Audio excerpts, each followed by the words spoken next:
কালিহাতীতে হামিউস সুন্নাহ মাদ্রাসায় দোয়া ও অভিভাবক সমাবেশ অনুষ্ঠিত।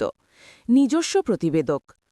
টাঙ্গাইলের কালিহাতী উপজেলার উত্তর বেতডোবা বা মাদানীনগর এলাকায় অবস্থিত জামিয়াতুল উলুমিল ইসলামিয়া হামিউস সুন্নাহ মাদ্রাসায় মঙ্গলবার ১৪ অক্টোবর ২০২৫ তৃতীয় শ্রেণীর সমাপনী শিক্ষার্থীদের জন্য দোয়া মাহফিল, দ্বিতীয় শ্রেণীর শিক্ষার্থীদের কুরআনুল কারিমের সবক প্রদান ও অভিভাবক সমাবেশ অনুষ্ঠিত হয়েছে।